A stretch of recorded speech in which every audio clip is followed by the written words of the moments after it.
Hi guys, it's Jake here, and we're in the break between Christmas and New Year's, and I'd like to show you this knife today.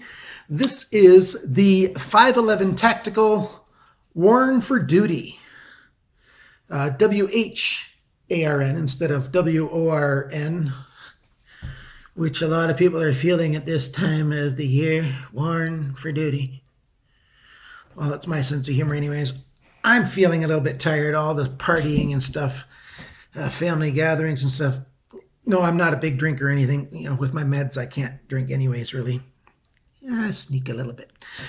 This is an Aus 8 steel blade that fits in the hand nice and snug for, there's a number of good uses that I think this blade could come in handy for. So if you are interested at all in this, little warthog kind of shaped knife, at least it reminds me of that kind of shape.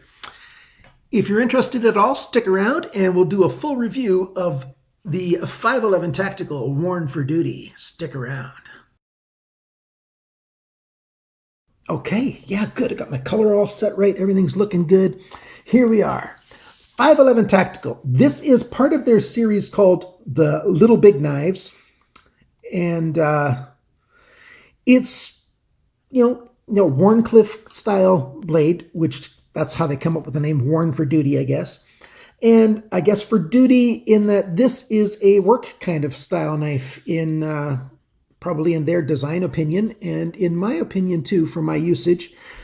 This is a working kind of knife, especially if you're in the kind of work, say you work in a warehouse or you've got some other kind of occupation where you're opening packages quite frequently, breaking down cardboard, all kinds of little jobs like that.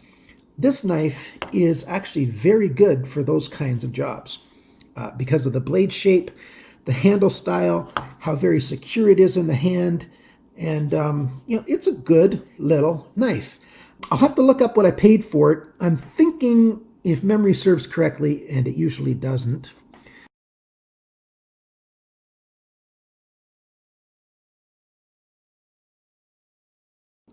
the Wharn for Duty is also known as model number 51061, if you're looking it up. So what do we got here? We've got a blade that they're calling 2.85 inches. Do you believe them? Well, let's take a look. Nope, it's not 2.85 inches.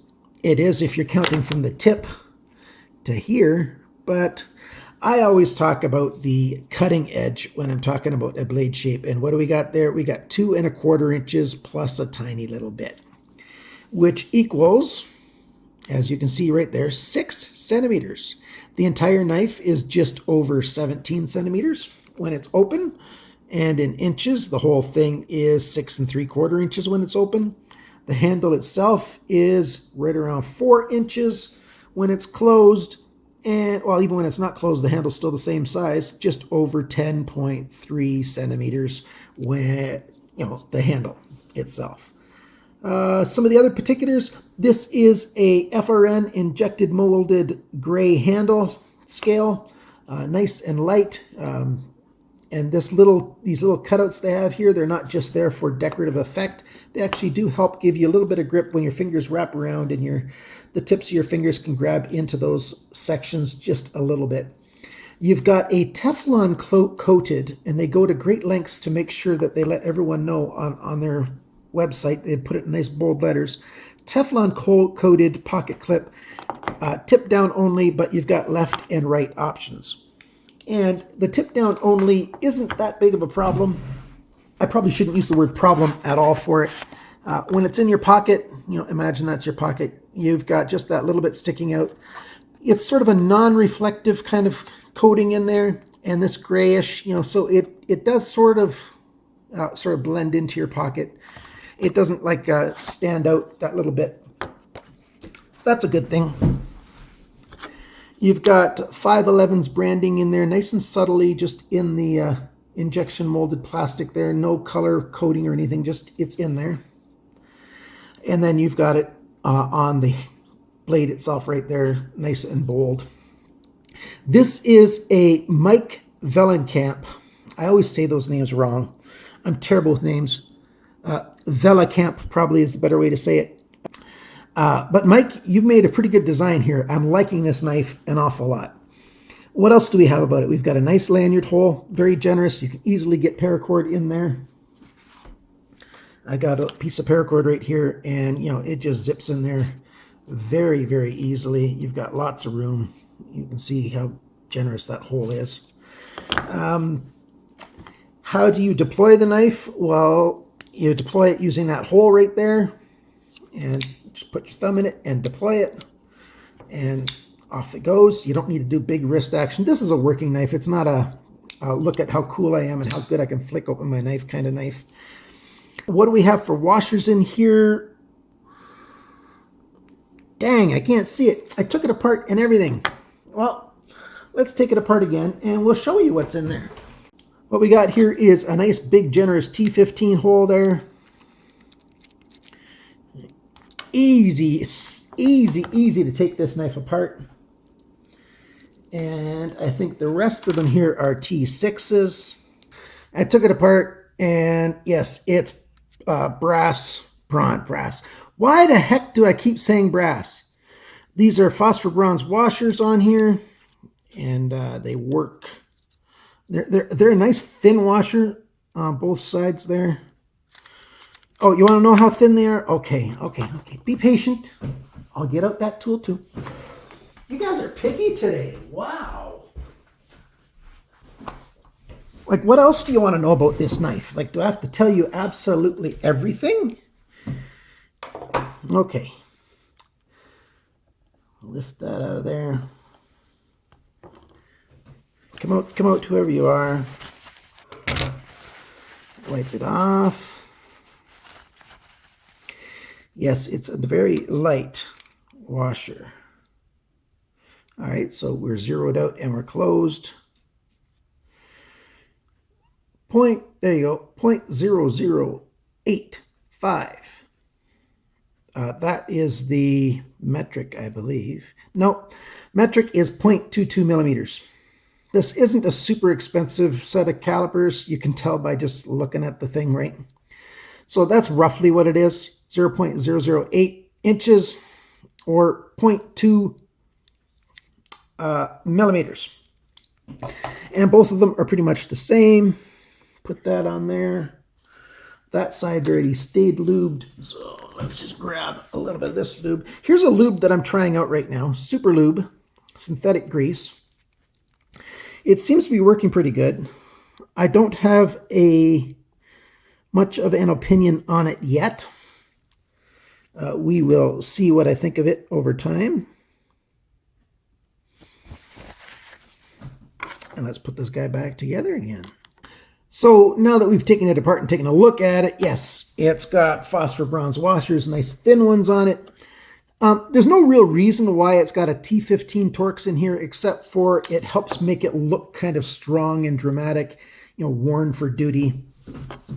Yeah, what kind of animal does that remind you of? It reminds me not so much, it reminds me more of, what's the name of that critter?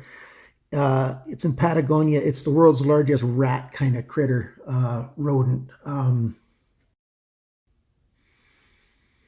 Dang, my brain's not remembering the name, what those critters are called. Huge things. They're like 40 kilograms. Oh, you guys don't know what kilograms are. Up to 100 pounds, these big things are. 45 kilograms is about 100 pounds. Big critters, if memory serves. It looks like those. If I find a picture of one, I'll put it in right here.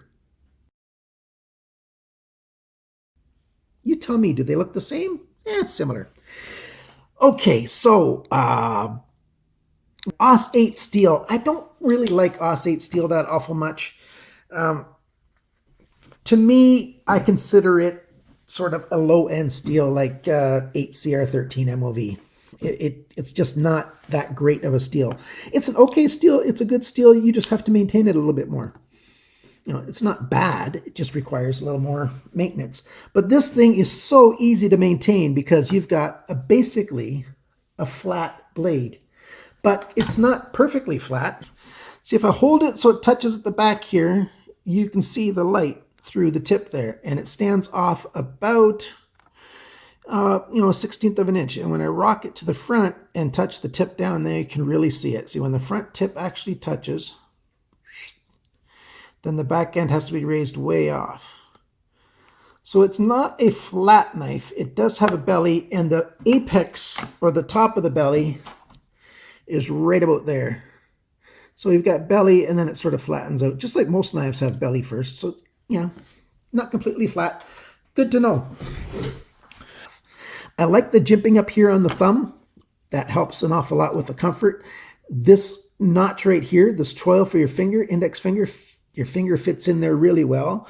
Your middle finger can fit into that notch really well, and your last two back here. And, you've got a lot of strength when you hold onto this knife, and an awful lot of security. The rest of the handle, great big swell back here, which fits the roundness of the palm of your hand. You just put it in your hand and take a look. It just fits. Very, very good design there. I think we're ready to do some cutting tests, aren't you? Are you ready for that? Alrighty. You see, I like to cut through multiple layers of paracord to do a real test, and not just, through one layer. Almost any knife can cut through one layer. There we go. It zipped through that pretty good. I had to give it a little more pressure than I was expecting. But as you can tell, what I really like this knife for, and the way I use this knife an awful lot, is this kind of sliding cut. And for that, it works very, very well. No problems at all there. And as you can see, this is regular 550 paracord. We've got a little bit of this webbing, inch wide, kind of molly type webbing. Again, it takes a little more pressure than most knives that I test do. It's not quite as sharp as, like I just said, most knives. The tip works really, really well, and I use the tip an awful lot. I take the knives from the factory the way they are. I use them for my testing, do all my cutting and whatever I'm testing. And then when it comes time to do the video, I don't touch up the edge at all. I just do the video. And as you can see from these cutting tests that I just did, that initial test with this paracord and this, it does have, a need for sharpening. It needs more maintenance than most other steels too, and that steels do. And that's one of the reasons why I'm not terribly fond of AUS 8.